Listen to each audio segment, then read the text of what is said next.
The scientists of Indian Council of Agriculture Research (ICAR) centers working in diverse disciplines said Manipur has been affected by the changing climate. Train analysis of weather variables in Imphal under National Innovations on Climate Resilient Agriculture revealed that the mean annual maximum temperature from 1954 to 2014 has been increased by 0.1 degrees Celsius per decade.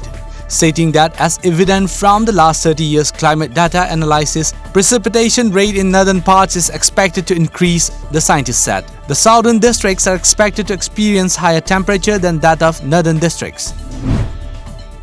Tripura Health and Family Welfare Minister Sudip Roy Burman has been removed from the Chief Minister. Biplab Kumar doubled Minister of the 15-month-old BJP IPFT government in Tripura. This has come to light in an official notification issued by the Chief Secretary in charge of Tripura, Kumar Alok, late last night.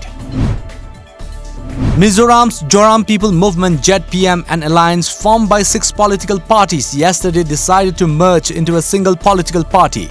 This was disclosed during a media interaction in Aizawl yesterday. Addressing the media, JPM Senior Vice President Dr. Kenneth Chongliana informed that all the 6 political parties will come under a single banner by next month. The Northeast Frontier Railway (NFR) awarded 8 railway staffs in Guwahati for showing exceptional devotion towards duty. This was stated in an official release issued yesterday. They were awarded with a cash award of Rs 3,000 each, along with a certificate issued by the NFR General Manager in recognition for this service, informed the press release issued by NFR Chief Public Relations Officer P.J. Sharma.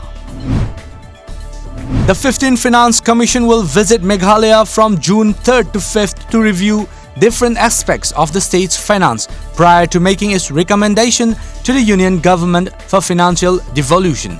According to reports, the commission headed by its chairman N.K. Singh and members A.N. Jha, Dr. Ashok Lahiri, Dr. Anup Singh, Professor Ramesh Chand and senior officers will hold meetings with the Chief Minister and his cabinet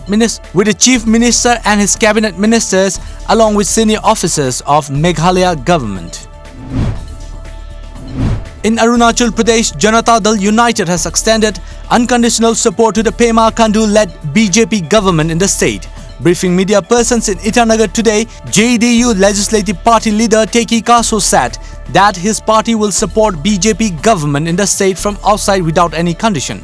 He said the Arunachal unit of JDU is following the instructions of their national president and Bihar Chief Minister Nitish Kumar.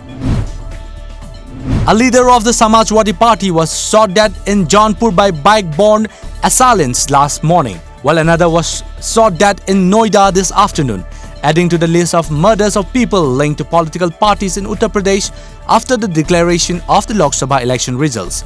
Police said Lalji Yadav, age 45, was shot at by masked man while he was on his way to Jaunpur city and was declared dead at the local hospital. Later in the same afternoon, Ramteng Kataria was shot dead outside his house at Dadri in Noida while he was overseeing construction work. There is relief of thousands of air travelers affected due to the closure of Pakistan airspace as India lifted curbs on use of its skies. Temporary restrictions on all air routes in the Indian airspace imposed by the Indian Air Force on 27 February 2019 have been removed. The Indian Air Force posted on Twitter, Pakistan shut its airspace for all flights on February 27, following the Indian Air Force airstrike at the Jaish-e-Mohammed camp in Balakot. An angry public utility employee opened fire on co-workers at city office in Virginia Beach, Virginia, killing 11 people and wounding at least 6 others before he was fatally shot by police, authorities said. The shooting last afternoon was believed to be the deadliest act of workplace gun violence in the United States since February. The 57-member Organization of Islamic Cooperation (OIC) today slammed the U.S. decision to transfer its embassy to Jerusalem and recognize the disputed city as Israel's capital. The Saudi-hosted summit condemned the transfer of embassies of the United States and Guatemala to Jerusalem and urged all members to boycott countries that have opened diplomatic mission in the city, a media report said.